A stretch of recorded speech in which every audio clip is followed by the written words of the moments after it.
Days. Cool. I'm clicking the live button. It should take a few seconds. We'll show up there in a minute. It's live. Cool. You can already got it. Good. Yep. Good to know.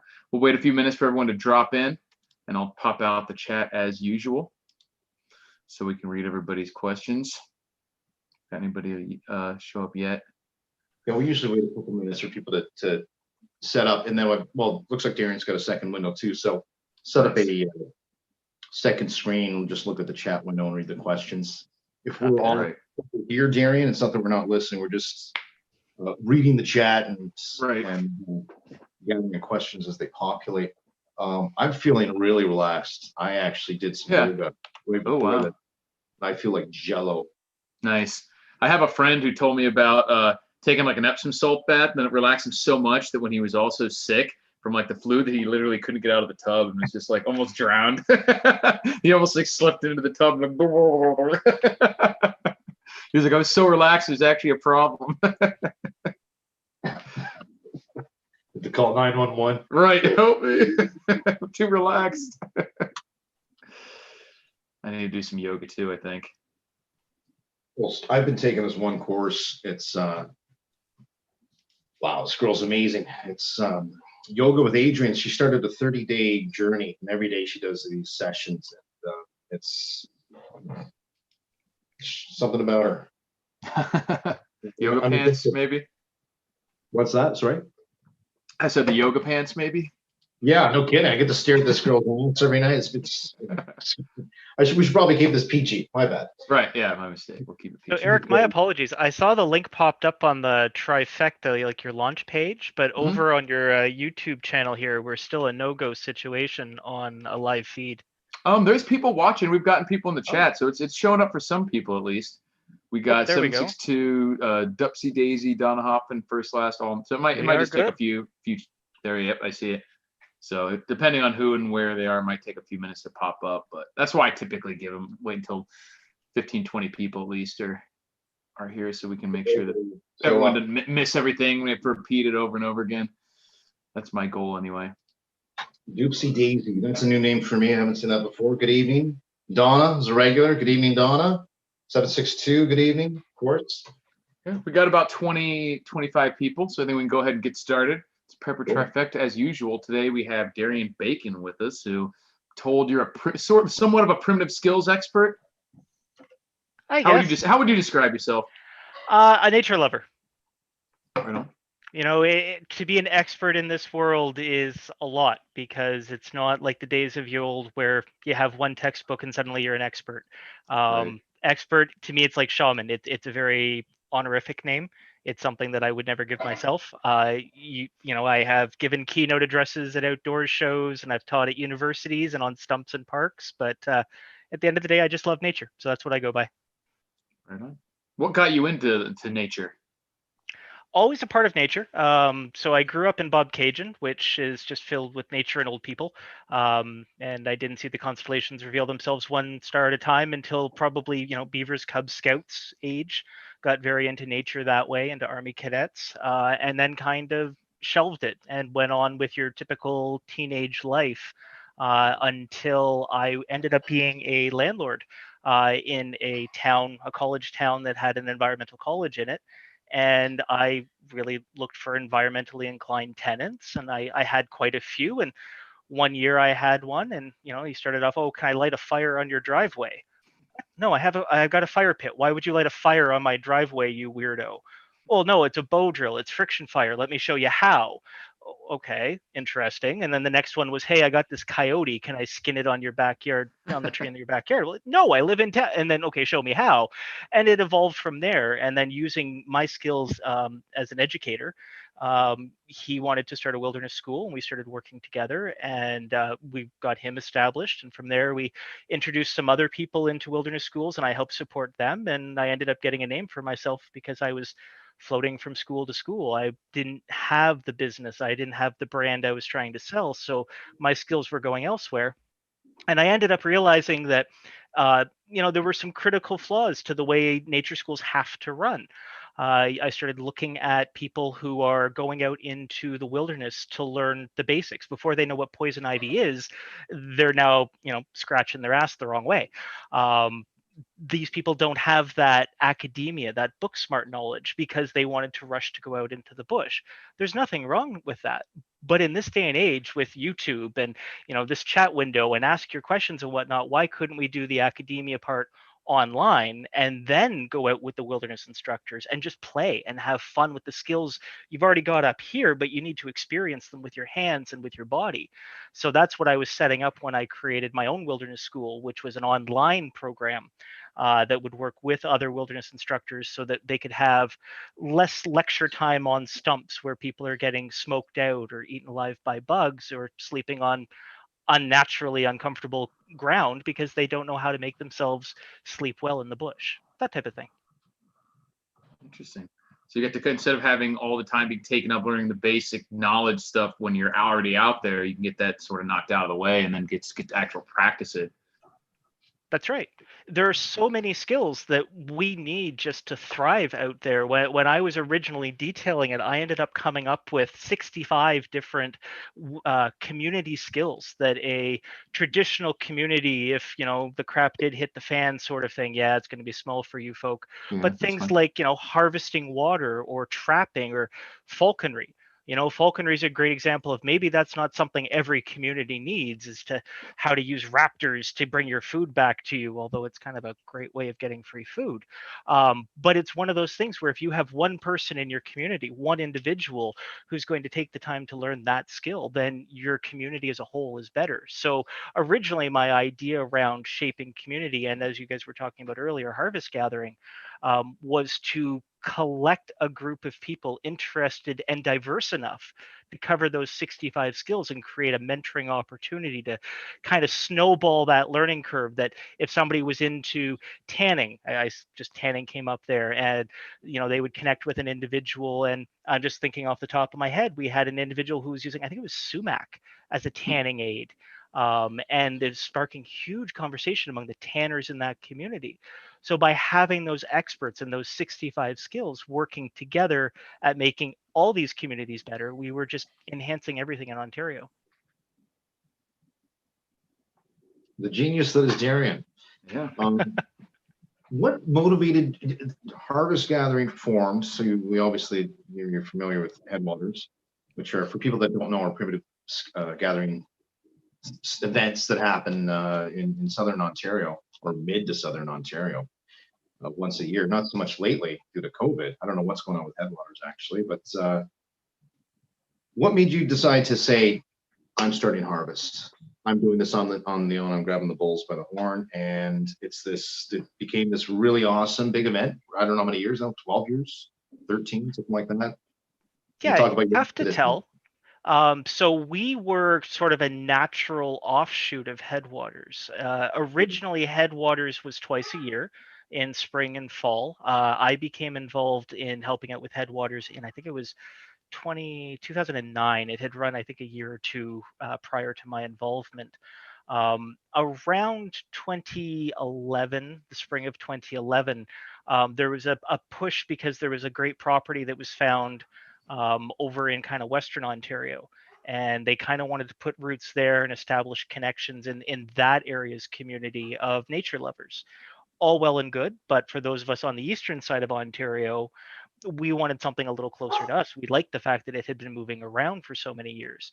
So then that's where kind of Headwaters decided, well, maybe we'll do one event in the spring for Headwaters and we'll call something else a fall gathering, and we'll do it in Eastern Ontario. And that's where Harvest came from. So I took the lead on Harvest in the fall of 2011. I do not know its current status now, again, with COVID and whatnot. But I am glad to see it's continued on. Okay, maybe we won't get into its current state now. You decided to leave harvest gathering, and you've told me this personally, but maybe if you feel comfortable explaining or maybe sharing with the crowd why, with this great event. And for people that don't know, I mean, we had all sorts of different primitive skills, survival skills type of events, which drew me to it naturally as a preparedness or survival, somebody that's interested in survival. So it was a weekend long sort of thing, 4 or 5 days, or I'm not too sure how many days it's been, how long you've stretched it over the years, but a wild, diverse variety of different things, so many different things that people can learn hands-on at this 100-acre property or whatever it was there in Little Britain, Ontario. What made you decide to leave? To say because it was successful by all accounts, as far as I could tell. Absolutely successful and growing every year. It was growing bigger and bigger. It became clear that my idea that I was talking before about mentorship and about enriching community development, that is not common in our world. It's not common now in 2020, even though community is what we've needed more than anything in the last year. It certainly wasn't common a few years back when I decided to step out.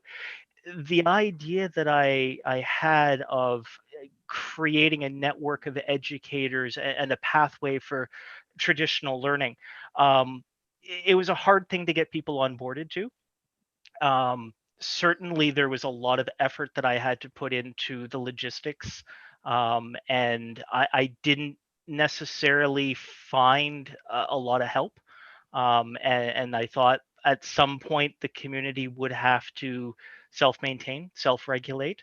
I did try to put a lot of effort into that. At the end of the day, I felt like my energy was better served developing educational opportunities in a different forum. And it's nothing to do with the community. The community itself evolved beyond my original idea. That community very much evolved more into a social event, and there's nothing wrong with that. And they still have workshops, and they're still into that natural world on that land, giving back to that land.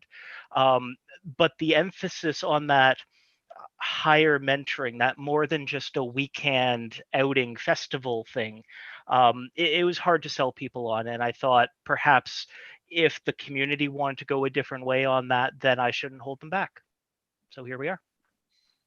Ladies and gentlemen, if you're just joining us, we are honored to have Darian Bacon with us as the original founder of Harvest Gathering. If you have any questions, please ask them in obviously the only medium you really can ask them is the chat window in all caps, so that we can ask Darian, get deeper into the mind of Darian. That's the phrase. That's the phrase I'm going with tonight. Can you to give people a better understanding of Harvest, can you maybe elaborate on, because I know what they're all the different types of events are, they're like specific event types that you had. So we had like archery. We had one first time I was skinned a deer was years ago with Jeremy St. Oing at Harvest Gathering, which was great. He's just had a deer up. So everybody come in, get your, maybe go through the different types of Sure. workshops to give people background. When I was trying to fill curricula for these events, my first thought was who has passion and who has a skill that they want to share. And those were the people who I really took a highlight from. We have one individual he doesn't run a wilderness school. He's a very private individual, but he has his own homestead, and he's a very firm believer in ethically dispatching animals and the right way of doing it. And we were so honored every year that he would bring some of his animals and he would run a workshop where people would learn how to ethically and do so end the life of another animal, which is, for those of us who have done it, it's a lot. It's really cathartic. You have to go through those fields, and it's so much better to go through them in a supporting community where people are like, no, it's okay. It's okay to feel that way, versus a survival situation where you take your first kill and you don't have anyone to help you process them. So, that's an example. We look back to those 65 skills. That's another one that I was looking at, is how much diversity could we get? So, for example, we talked about sumac tanning. That was a great workshop. We used to run night games using nature awareness and being able to get into some tracking stalking techniques. Even taking advantage of those elders who did get it and who were there. And I am always giving a shout out to Doug Getgood and the awesome work he has spent mentoring and teaching children and grown-ups, anybody who has an interest in nature skills. But his big thing, well, one of his big things is knot work, and the amount of knots and skills just by watching that man work.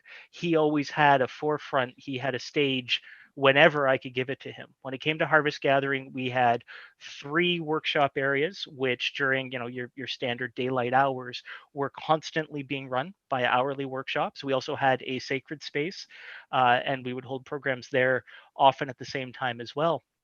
And one of the biggest feedbacks I ever had, people would keep complaining that there was too many opportunities, too much to do, and yet everybody was finding stuff to do, and you weren't getting clumped into large groups of 50 people trying to look. Everybody got to find what they needed. They often just missed meals to do it. And that was kind of my idea of a good weekend, because it wasn't supposed to be social. It's supposed to be fun learning. It's supposed to be getting these Torontonians who are, they have a prepper bunker, but they don't get to live that life. They're getting out there in nature. They're getting bears walk into their tents, which we've had. They're people falling out of trees, people getting lost on that 100 acres, real world problems, and they get to deal with it as a community and see how the community makes them stronger for it. That was the idea. Powerful. Good. All right. Out of that list of around 65 skills or events you mentioned before, what would be your choice of the top 3 or so that you think that someone who is into preparedness in general might not have any outdoors or wilderness experience, what would you put at the top of that list? That they might not have, or that I think is most important? That you think is most important, that they should learn first. So scenario dependent, and it's something that this last year has taught me so much. So I work in kind of the medic community, and we have 2 stages if we get on scene. We have load and go and stay and play. Load and go is we're not taking any time, we're not thinking about this, we're packaging, we're getting them mobile, we're getting them to a hospital, we'll figure it out on the way, we got to go. Stay and play is a little bit more methodical, a little bit more problem based. In terms of my EDC, in terms of my bug outs, I was always load and go. I was always of the impression that if I had to bug out, I would probably need to go beyond my capabilities, beyond my realm. So I cached out. I cached far. This last year has shown me that we can have problems where we stay and play and still tank, right, as a community, and we still need those resources. And that opened up a whole bunch of new worlds for me and how to learn and how to grow. As an example to that, I've created, and Shay's been watching my progress on this, an outdoor kitchen. And I've been smoking my food and wood-fired pizzas, and I've been grilling a lot more. So I'm less reliant on, the propane stove or the electric burner. And now I'm figuring out, okay, this type of wood I'm going to burn for this long, and I'm going to be able to cook a steak with this many pieces, and I'm building that type of knowledge that way. So it's very scenario dependent. At the end of the day, you've got what traditional communities refer to as the sacred 4: your fire, water, shelter, food. As long as you, in your scenario, in your kingdom, you have those 4 covered where you can do them on your own and independently, you're doing okay, right? Build out from that. For me, I'm big into radio communications and community, obviously. So for me, like I keep ham radio and amateur radio bands, and I'm knowledgeable about that. And how would I do this in my car? How would I give a radio to somebody else, and how far can I go with it? These are those type of skills for that. Somebody else, they might consider animal husbandry. I've looked at it: sheep and goats, good milk, good meat. I'm not going to spend the time cleaning the poop and doing all the work, because at the end of the day, that to me isn't worth it. To somebody else, having barn animals could be fun. So it's very personalized, but cover your sacred 4, have a good plan, know what's going on, and know whether you're planning to stay and play or load and go, because that changes what you should be preparing for. We go back to falconry. I can put a falcon in a truck and go anywhere in the world and catch my meal. If I'm a trapper, it's going to take me a long time to figure out where the runs are, what type of lines are successful, what type of critters we're going to take in. It's all different. So it all depends on your scenario. Well said. Michael says, what are your thoughts on blacksmithing? tool and knife making? I love it. I love it in a preparedness scenario because metal is one of those resources that is always around. Forges, there's a lot of technology and to figure out how to make a good, efficient forge. Looking into rocket stoves and how to weld stuff together, even because it might not just be bashing red metal to make sharp edge, right? How about stick welding, which can be done underwater, which can be done on rusty, garbagey metals? Learning to stick weld might be an interesting one.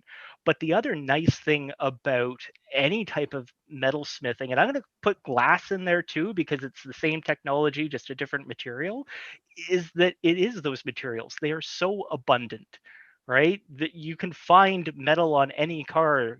The springs from the suspension of a car, as I think we all know, leaf spring is a phenomenal source for good, sharp metal.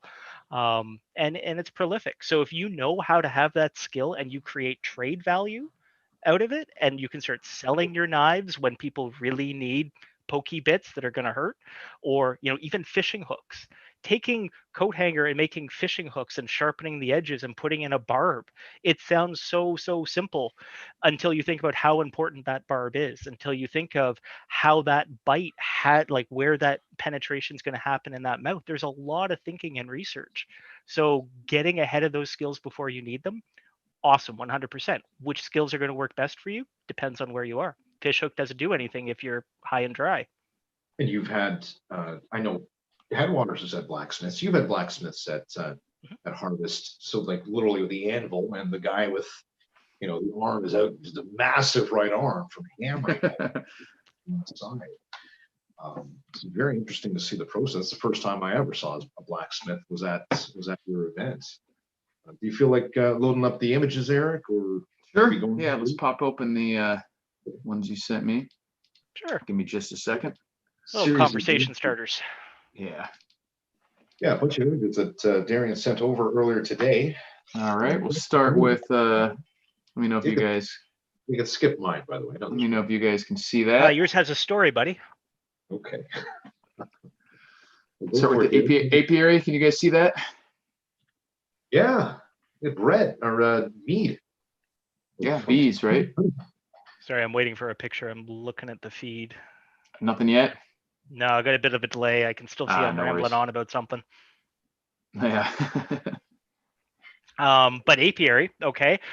Is it the one frame? Just one? It's a frame of a tray. Yeah, a tray from a hive, it looks like.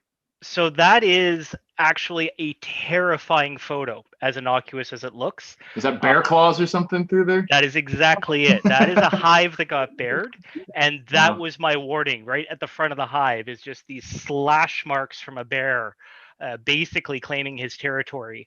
And it was actually an interesting story. If I'm understanding the tale of the track right, mama bear, baby bear, and the baby bear got through my electric fence and then got shocked, so he kept on going and then got trapped. So one hive of the 10 that were there got eaten, but then it was the exit.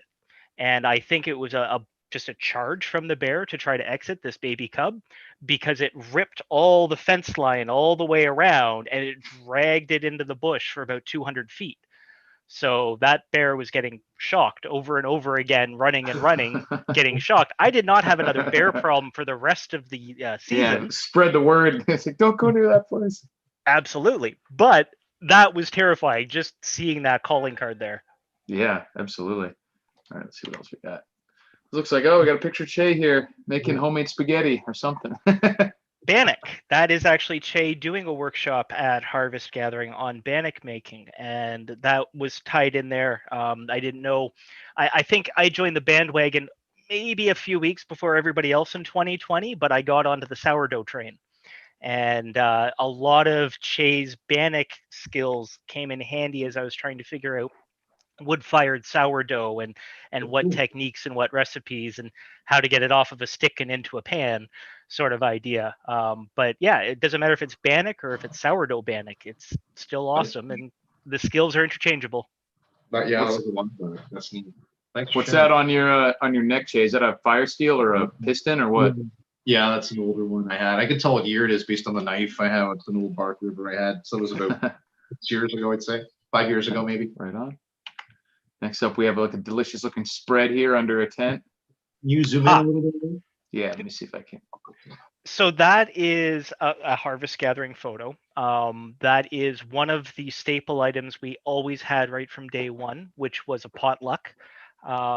And I think it's important to note after the year we've had just how intrinsically entwined community is, and eating as a community, sharing meals together, bringing together different tastes that we're not expecting.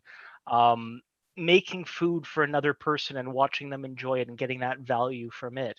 This is something we have been removed from for the first times in our lives, usually. And it could be terrifying to a lot of people. And just something as simple as getting together and sharing a meal, if you can figure out a way of doing it safely, if you can figure out a way of bringing that joy into somebody's life right now, we're starving for it. And a lot of people, I don't even think, know about it. So it's kind of an interesting thing about where in community is the need the greatest when we've been deprived of community for so long. Good question.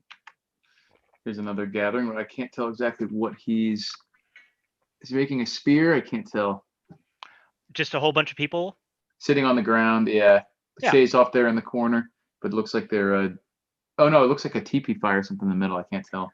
So this was just one of the many workshops as an example of not just is communal eating important for us as a society, but that communal teaching. And I believe in that scenario, it was one of our elders in our community, and I use the term as an honorific, somebody who I consider to be an elder, just sharing knowledge and sharing tales of, I think it was a tale of hardship, and those are some of the best tales to learn from. And how many people as a young boy read Call of the Wild and learned nature skills from the adventures that they lived through vicariously. Telling those stories and learning as a community is another one that Zoom calls, as great as they are, they're insufficient for carrying that message, carrying that feeling. You go back to Doug, he can do excellent videos on knots, but actually watching him do it somehow gives us so much more value to it. So getting together with those people, even if it has to be by Zoom, and just listening to them and hearing their stories before their stories are removed, I think it's just so important. Excellent. Here we have canoeing in a canyon. Looking at the beauty around us, it is so hard to believe that that is Ontario. We don't think, where I'm from in Ontario, we don't think of 200-foot granite walls, Right. but that's a canyon where everything we know of as Lake Ontario, that's where it all eroded through when it was Lake Algonquin 11,000 years ago. That's the Barron Canyon over by Pembroke, Ontario. And it is a magical place on our doorsteps, 3 hours from our doorstep. But it's nothing like anything else I've seen in Ontario. Go down to Elora Gorge and you have something similar but yet totally different. There's so many beautiful things around us that we have this opportunity to go and explore, and we can have adventure, and we don't have to travel across boundaries or closed borders, or even think about that type of logistics. Go on a weekend road trip out into nature and see what you can find. The world will amaze you at how beautiful it can be, even when you're not expecting it. Yeah, very true. Is this you with the camera? Me and the camera, yes. So sometimes you have to splurge, and sometimes you get very lucky. That is a much larger version of me from a few years back, and I got the opportunity to be with National Geographic Nice. in the Galapagos Islands.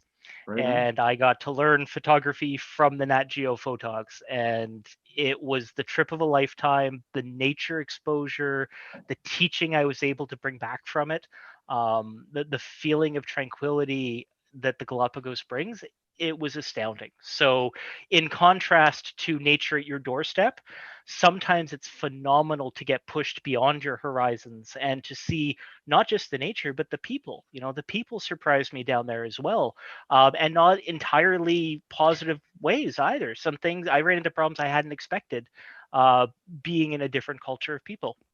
And it's ironic where, the Nat Geo badge helps you get through a lot of that too. But yeah, Yeah, sometimes it's worth some investment to go beyond that backdoor beauty. Right on. Is this a mask of some kind, an old man mask? Yes. So I know kind of a bit about the community that we're dealing with here. That is not my primary. I wouldn't be putting pictures of my primary, but I started experimenting this year with like gray man approach and how to conceal, how to go undetected. And I started looking into, okay, well, I wouldn't want to look threatening, so I started looking at innocuous masks. Like old As I people say, masks, yeah. yeah, that one did not make my finalist realm, so I have no problems posting it. But it will still catch people off guard, especially with a hoodie or a hat, and a bad gait. And yeah, away you go. Before Interesting. you go to the next image, just to clarify, so you've gone in your mind, Darian, you've got a gray man approach, you've got a mask. You're not going to share publicly, which is the main one. This one didn't make it. So your idea is to dress up like person X to circumvent people's. You guys know what I'm trying to say. Yeah. Yeah. So It would expectations of you would be different based on your appearance, I guess. That's pretty cool, man. That's actually really, really cool. So in an SHTF situation, you've got this sort of dress up persona that you've thought about putting together, that you actually have to put together to circumvent people's security or inhibitions about you. So you're looking non-threatening. I would think that most people who would carry a mobile, I'm not talking about like you're in your pockets of your clothes, but we all have a kit, right, in our vehicles and what have you. If people don't have, I don't have a mask like that. okay, but to each their own, right? Like you have to start somewhere. Maybe for you it's a set of bump keys or a lockpick if that's what you're thinking that way.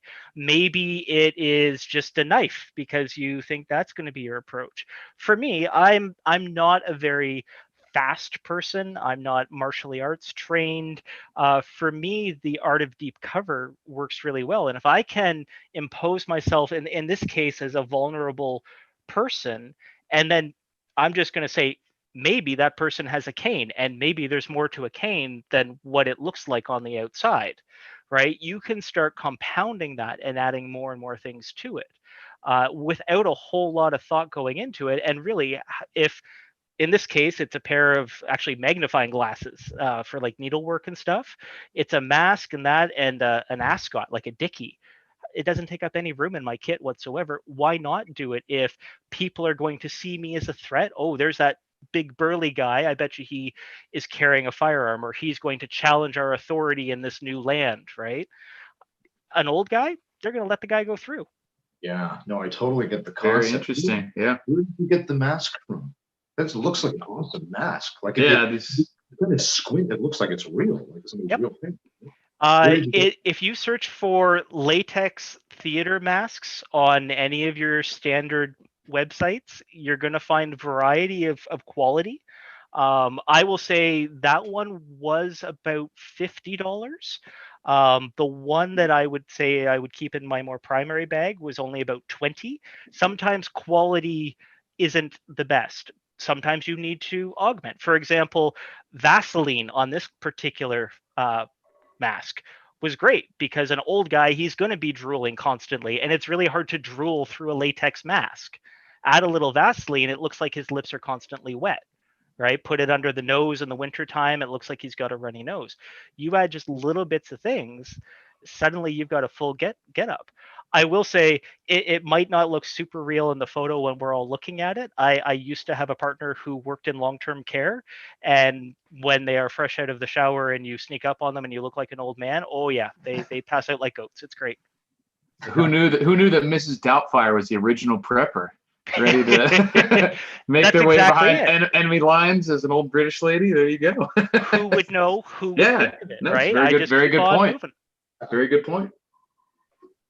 All right, what else we got here? Here's some camo. You got a big lump of moss on your head, it looks like, and some face paint. Hunting. Keeping up your skills.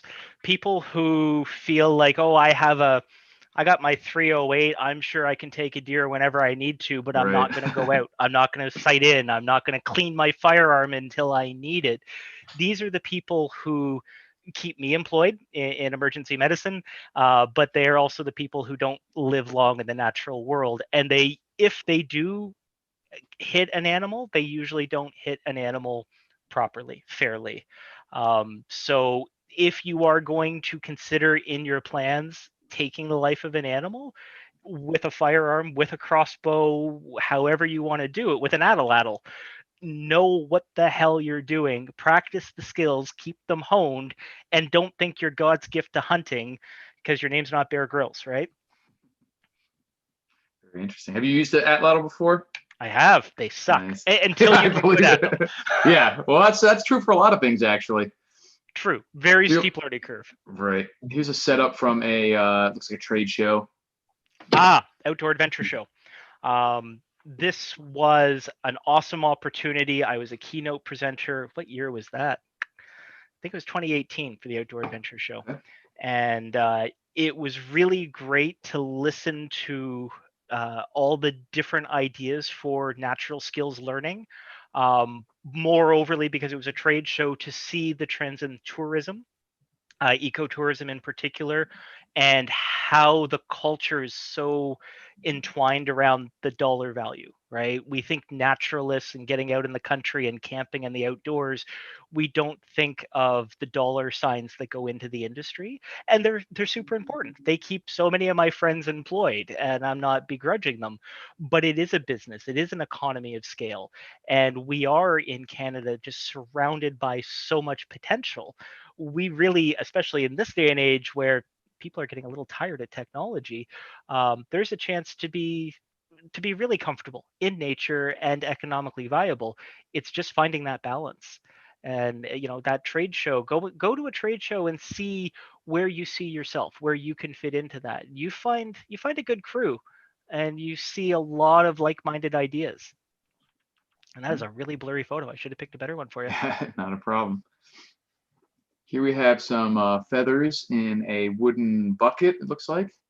What's the situation here? Yeah, so that's a picture from a coffee refinery in the Galapagos Islands. Galapagos coffee, clearly expensive. You don't find much of it here. It's not that great, but it's ingenuity in traditional skills. It is a type of fan brush, that feathered brush, that the Ojibwe, the Chippewa, you wouldn't see that design here. However, when I saw it being used for taking the husks off coffee, I immediately thought of ricing, which is very much done in my area, and it would make for an excellent ricing tool if that's how you're going to fan off your husks, that I've never seen up here and never considered. So being able to stretch your horizons into different environments, learn from different cultures, learn from different people, you pick up little things along the way that you would never have found.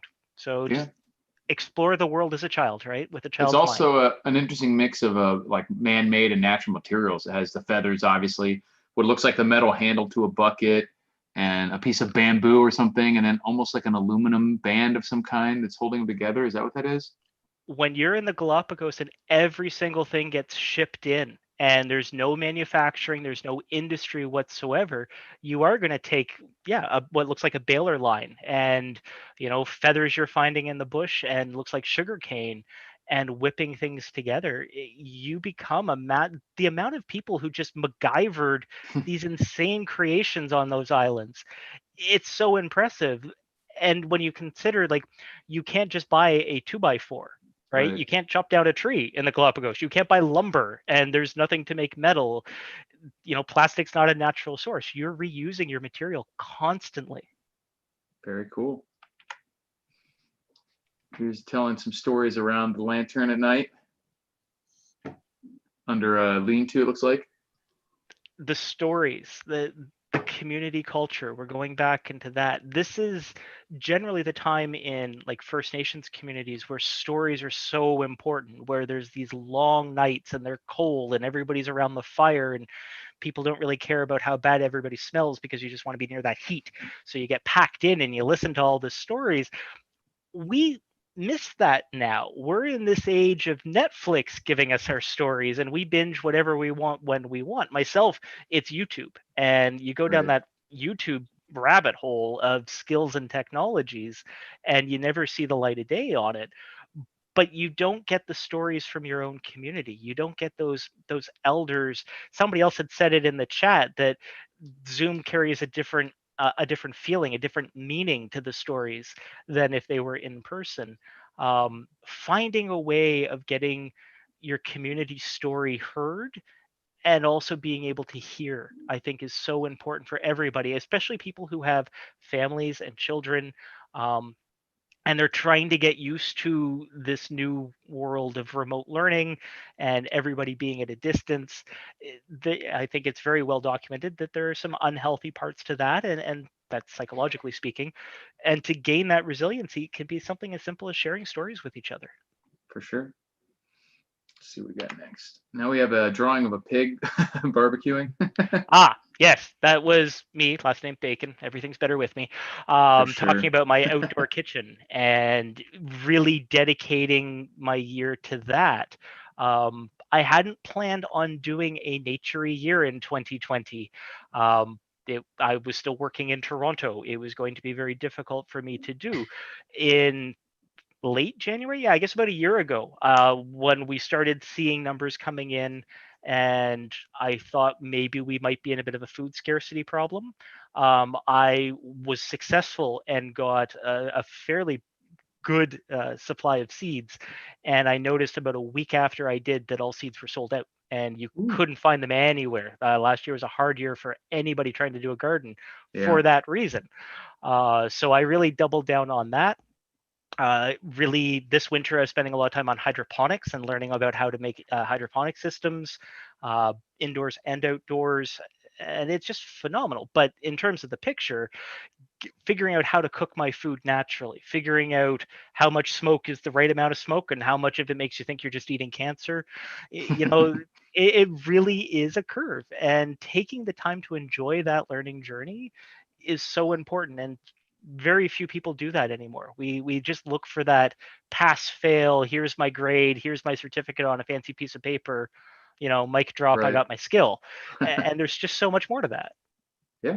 And I think it's a good point that you mentioned about like the seeds, and there was a lot of other stuff last year that became really hard to get. And even though the whole pandemic and everything didn't reach a level of shit the fan that we thought it might early on, and we're lucky for that, that still showed just how small an increase even in just demand can just wipe out the supply of so many things.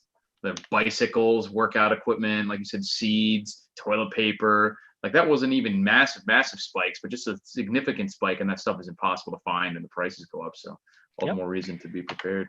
Somebody in the chat's talking about canning, and try to find a mason jar this fall. Right. Yeah, exactly. Completely sold out. And it's something as simple as a glass jar, multiple brands. It didn't matter where, even like your Wally Worlds, nothing.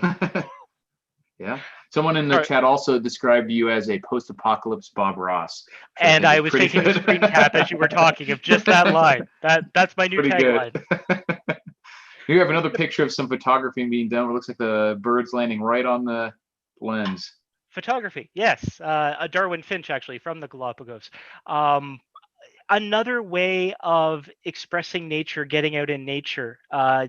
Somebody who I used to work with, and I think he's an awesome instructor, so I don't mind dropping the name, Skeet Sutherland from Sticks and Stones. He used to do a course called The Way of the Hunt.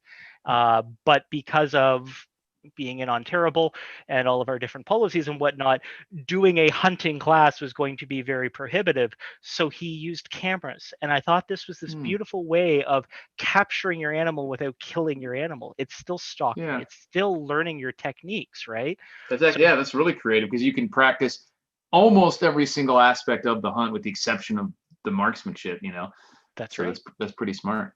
But the marksmanship, you don't need the animal for. You don't need to practice. That's true. You can do that separately. Very true. So as long as you can combine those two and make it work for you.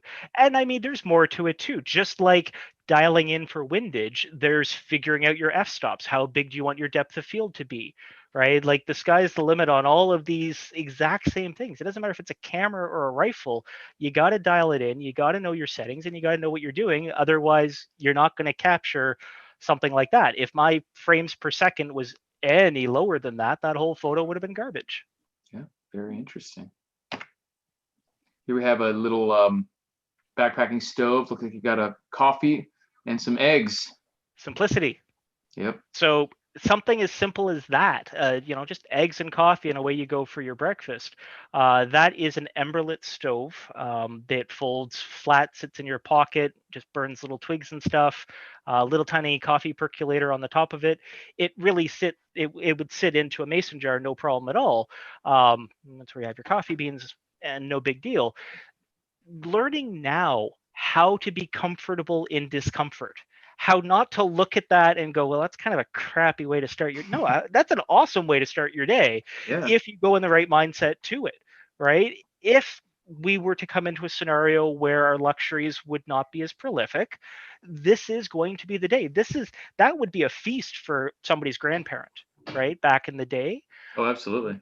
We just need to embrace that idea that we shouldn't have drive-through availability on our cell phone apps being an issue if it stops, right? We are so addicted to luxury in our world.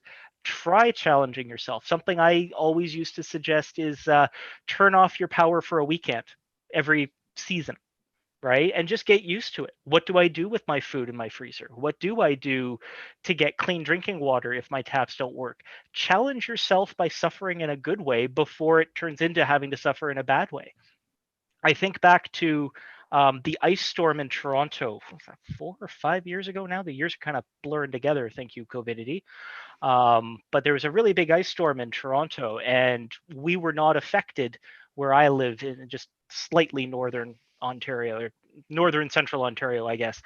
But I do work in 911. And I am watching on the news all these news agencies saying, okay, people in Toronto, if you don't have heat and you're leaving, take this, take that, take this. I kept calling them. Please, would you add and turn off your water line, opening the lowest tap in your house so that your lines don't burst? And they wouldn't do that. They thought I was crazy. I started calling a week after, 2 weeks after, 6 months after. I was still calling plumbers in Toronto saying, hey, what's your backlog like? And they were saying, yeah, we've got lines burst and we're still filling them 6 months later. One little tip of, in the case of an ice storm and you're going to evacuate and it's, minus crap out, turn off your water so your pipes don't break and open one tap so that there's no pressure in it. Super simple, right?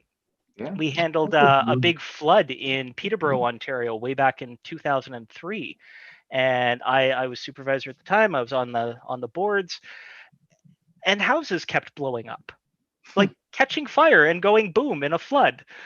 And the first one I thought was a write-off, and the second one I thought was weird, and the third one I called a fire chief who wasn't affected to ask what in the flying heck I was dealing with, because water and fire shouldn't mix. And then I figured, well, he told me that it's all the natural gas appliances. So when the water comes into your basement, it snuffs out all your pilot lights. The gas is still coming in and the water's coming in. So now you're compacting this gas and then it meets your breaker panel. One little spark and your house goes up. The first thing you do in a flood is turn off your gas. Nobody knows about that. So getting into these scenarios of living simply, of preparing with plans like that. Nobody wants to talk about their radiological plan because, let's face it, so few preppers have actually gone so far as to do the R in CBRNE for their buckets, right? Even the pills, like who even carries iodine tablets, in their bug out gear? I know Che does. I know he does. But most, I got some too. Awesome. So few people do, and yet they're free for so many people in Ontario if they know how to go through the process and the hubbubaloo to get them, right? Very I interesting. want to share something with you quickly, Darian. Yeah. About you know what? Go finish. Got this nice photo with you here. Finish up. We'll finish the photos first. Simple is good. The end. Okay. That's it. That was all. That ice storm. I learned this from Doug years ago. We did something with the CBC years ago, and it was specific to the ice storm. And he talked about, just to sort of to complement what you were saying with respect to that psychological disconnect. It was wintertime here, and for Eric in the audience, it was like there was -0 outside, and we lost power. People let food go bad in their fridges and in their freezers because there was no electricity, where they could have taken the food out and put it in the trunk of their vehicle. Yeah, or in a garage or whatever. It could have been okay, but there was just such so many degrees of separation, this disconnect people had psychologically. Yeah, functional fixedness. Yeah, it's lack of exposure. It's not an unwillingness to learn. It's not knowing how to put yourself in that and how to test yourself. And it happens in the professional world too. One of the most tragic things in my line of work that I've had to see, it was a center, Northern Ontario, and it was a boating accident. And the person who was taking the call was not super familiar with boating calls, and that's fair. We all have our specialties. If there's a call that's wilderness related, you better believe everybody throws 911 on hold and makes me handle it, because they know at the end of the day, I know my stuff on that. So this person in this northern center, on a boating call, they didn't know what island this person was on, and they said, well, do you have anything with you that you could make a signal out of? And they said, well, I've got this cushion. Like a cushion from the boat? Yes. Okay, well, light the cushion on fire and use it as a signal. It's like melted plastic everywhere. Melted plastic everywhere, and it was a pine duff island. It was all pine duff everywhere. Oh. They threw the pillow, the island caught, and people perished, right? Oh, wow. And at the end of the day, that professional who said light a signal fire because we're trying to save you will never work again because of the guilt and the feelings there. So just along that exact same line, it's knowing and being comfortable with that knowledge, working those experiences, suffering just that little bit, taking that weekend without power in the winter and turning off your taps and learning that whole thing that way before you absolutely need it. Or, your pipes are going to burst when you're not backlogged by 6 months to get them replaced. Just knowledge. Yeah. There was a series I abandoned, it was years ago, called Bug Out Bag Basics. And I humbly asked Darian to talk about his experience with an incident he had with respect to, I think it was Giardia, some kind of protozoa, anyways. Birdie or whatever it is, yeah. I'm not too sure, but he made this video for me, and I never ended up publishing it, and it just sort of disappeared. And I don't even think I followed up with Darian to say, hey man, I didn't use your footage because I wanted to talk about his experience, this story about what happens when you don't purify or filter your water properly. Do you care to share that story with people now, to give them some common sense for the, we're talking about the core four anyways, with one of them being water, and how something very minor can lead to something very serious, which is lack of filtration or purification. I mean, all of those things are correct. I've had a lot of water stories, and that was a couple of years ago. If you could fill me in on a few more details as to what it was, I'll share it. He's like, you have to narrow it down. It was washing dishes. Somebody didn't wash the dish properly, and then it's either that, it's coming out here or coming out down there, or the stomach. I think it was Giardia. You found out you were sick for a few days, and it was a few years since I watched the video, but does it ring a bell? That sounds like Giardia. It happens so often out in the natural world where we don't think about it, especially, you're out camping, you catch a fish, right? People think about, you don't want to keep that smell of fish near your campsite because of bears. They don't think about, well, I used my knife to scale, and then I put my knife back in the sheath, and then I cleaned my knife off after the fact, but all the scales are still in my sheath. Right, and there's your ingress for a pathogen there. I guess I'm considered a bit of a germaphobe in that line because of things like Giardia and the amount of times people have made me sick. It is really frustrating, but that's another part of that knowledge of knowing when your fish has worms in it and how to make sure that's safe to eat. Right. anybody from Ontario who's tried to eat a bass in August will tell you it's not exactly the nicest thing to clean up for that reason. I don't remember the specific issue with water purification. However, it can be something as simple as putting your water in a 2-liter plastic pop bottle of clear plastic pop bottle and sitting it on a rock for a few hours in the sunlight and letting UV kick in and do its job that way. You might be in the ocean and you might be looking at a still and, all those what we call advanced, but nobody in the right mind would ever do it that way type of skills. Keeping purified water, like in my EDC bug out, I have 4 different ways of purifying water, and that's completely different, not just 4 aqua tabs, right? Or 2 aqua tabs and a life straw. No, that's 4 different filtration methods because I don't know. And that's somebody who can still make their own water filter with sand and charcoal and their scarf and a tripod, right? Like I could do it on my own, and I would if I were to set up for a long term. But if I'm putting on that mask and walking on a trail with a cane, I have to consider what I put in my gray man backpack, which is in my EDC backpack, right?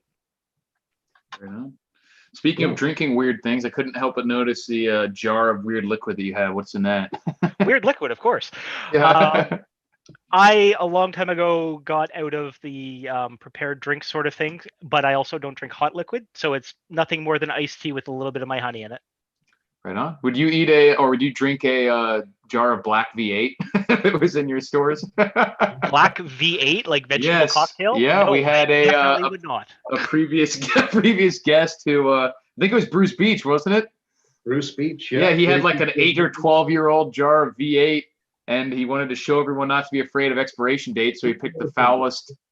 To clarify, before you continue, Eric, there was no preservation involved. He didn't pressure can it. No, this was an off-the-shelf, store-bought, like plastic jug of V8 that had turned black. He saw one YouTube video about black garlic tasting good, and he thought V8 juice would work too. Something. Yeah. So, and he just wanted to show everyone that you don't have to be afraid of the expiration dates, which I agreed to with the concept. But once you have pretty good evidence that the contents are completely rotten, I would stay away. But he drank the black V8. He said it tasted pretty bad, but didn't do anything to him. So then I saw your dark liquid and I was like, hey, maybe the black V8's catching on. But that goes back to the suffrage too, though. I mean, he drank it to say it's okay. That would be a no bueno in my opinion, but to each their own threshold. That doesn't mean if I'm walking on a trail and I'm trying to explain skills to somebody and we go into milkweed this time of year. This time of year, we're in a milkweed and I see a burl. Yeah, I'm going to take my knife, cut off the burl, get the maggot and eat the maggot out of it just to show them you can eat this. It is full of protein in a time when protein is hard to find. But that's also a milkweed maggot and not black V8 juice. I feel it's safer, strangely, that way. I don't know. That's a good choice. Milkweed maggot, black V8 juice. Which would you rather? Go with the maggot. Yeah. Try it with a little butter. I did it years ago with that. We did frog's legs, red worms, mice. We had a bunch of like wild foods and everybody. We cooked them all up and everybody got a little sample. We're going to be wrapping up here shortly. If anybody has any final questions, all caps, please in the chat window. Darian, would you like to we'll talk about story? Seems to be the epitome of transcending wisdom and messages. Is there anything? Do you want to tell us a short story about your anything you want? Floor is yours. Unless we get it. Irrespective of the question. I think we're at this very interesting crossroads. I want to hear the Giardia where you're like, whoa, you're sick. Maybe next time we do that. You should consider joining our type of line of work then, because it's one very interesting thing on 911. You can't really hang up on people, right? Gotta listen to their whole story. Well, hopefully it's a story and they're not throwing up on the phone. That's one of those things. Figure it out. And it's to your headset, like literally they're throwing up into your ears. So you kind of get used to a whole bunch of wonderful stuff like that. But no, I'd say being what we've gone through as a society, seeing the news, seeing how our world is shaping up, I think there is a transition time ahead of us. And I think this is a time for that knowledge and that sort of ethereal thinking of how do we prepare, because it may get more uncomfortable and everybody's comfort level changes, right? What's important to me is not going to be the same as what's important to Eric.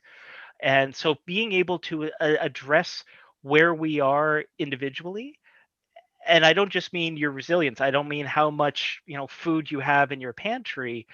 I mean your own resiliency too. How are you going to handle this? What is your role going to be if suddenly you need a role in your community? Is your community a block? Is your community a town? Is your community over ham radio and so far apart you're communicating that way? Are you going to trade? What type of value can you bring? And what type of things do you need from other people? A great example to that one, I've tried long and hard to figure out a grain situation for myself. And short of gorillaing far away from me, I don't really have that option. But that is something I can trade for quite well. So it's finding your niche, finding your value, and finding your skills within that, and then making other people better and enriching other people's lives. I think that's the big takeaway for those people who are trying to prepare for what may come. What may come may not be the thing we've been preparing for all of our life. It may not be Mad Max, right? It might be more House of Cards than that. We're kind of just figuring all this out. Very true. Much to think about. It clears up. You did a presentation on at the Canadian Expo there, connected with nature. I'd really love for you to come back and teach that again. And there's a lot of things going on at that expo. That was one that I made sure that I sat down to check out, and I hope you can come back and teach that again, because I think there's a lot more to that class than there's a lot of value with respect to what can be taught in that class. Play safe. That's the name of the person. It says, Che, does your diesel car still run on coconut oil? But it depends which one. We've got a few. Well, I'll tell you what, I'll talk about my diesel conversions next week and whatnot. But the show tonight's for Darian. Darian, I think we're past 10 here. Dude, this is awesome. You rock. Yeah, great. Dude, my pleasure. Rock. And is there anything you wish to finalize or sum up? Anything you want to plug? What's next for Darian? Website, anything like that? Email? No, I've kind of closed up shop these days. I've kind of taken my own advice and looked inwards, and I'm processing that. My term of giving into communities in a full-time way, I think that's past, and I am just appreciative of having the forum for the next, not going to say the next generation, I think we're all the same age, but the next line of instructors and communities that are building and forming. However, for people who are trying to enrich their nature connection, I would certainly suggest, and it's really hard to find in Canada, but there are a few who can get it. It's called Kammana, Kammana, and it's made by John Young. It's a self-study wilderness program, and it basically teaches on the premise of nature is everywhere. And we don't care if you're in the city or you're out in the country, you can find a little place to sit down and see the nature and the beauty around it. And you start learning about your world through questions in the self-study course. And you start learning about your own plants, your flora, your fauna, what's good, what's bad, how they interact, all of this just through a self-study course. That's phenomenal. If you're teaching kids, John Young also does The Art of Coyote Mentoring, which is a great book in terms of any type of learning. You turn to YouTube, you turn to the Chays of the world and start absorbing. You look to all of these wonderful elders who are sharing their skills. Just learn, grow, find what fascinates you, and give back to the world around you, and be inspired during this time of infinite transition when we have time to learn and we still have our YouTube. And that's another one. If you really are thinking about being in a preparedness world, download Wikipedia. it's about 14 gigabytes, but you can download all of Wikipedia. And then if the internet goes dead, you still have Wikipedia at your fingertips. Might not be 100% accurate, but man, is there a lot of content. Interesting. Only 14 gigs. I didn't know that. Yeah, that was surprising. That's pretty amazing. Donna Hoffman, she says, please have Darian back again. Well, thank you, Donna. Yeah. I think you gotta come back at some point. The naturalist Bob Ross, right? Exactly. Mark actually put a good one in the chat a while back about the LDS, the Latter-day Saints. A lot of people refer to them as the Mormons, and their preparedness caches. Not only are they huge, and they actually, oh man, did they ever help out New Orleans during when that levee broke in 2002? But usually they teach courses in your community as well on canning, on dehydrating, on how to prepare, and they're free. And I don't think they have any, religiosity aspect to the learning curve on that. So if you do reach out to your LDS church in your community, they might have some free workshops for you as well. Excellent idea. Yeah, and well, they definitely have great prices on food, that's for sure. Yeah, and shelf life food. So, Darian, thanks for joining us. It was an honor, and love to have you back. And if this thing clears up, you got to come back to the expo and teach that course again. And I'll make sure I'm there front row and center to listen to your words of wisdom. We have a website. It's preppertrifecta.com. Next week, we're going to have EJ Snyder from the television show Naked and Afraid fame. So that should be interesting because I bashed him up a bit in a video about his knife. So I think he wants a little bit of redemption, and it's going to be civil and cool. So that's it for me. It's Che, Prepper Logic, and Darian, again, thanks very much. I'll leave it to you. You can have the sign off and go from there. Yeah, I appreciate you stopping by. It was a great episode. From going by the chat, seems like it was really enjoyed by most of the people watching. So I really appreciate it. Good stuff, and we'll definitely have to have you back on. Perfect.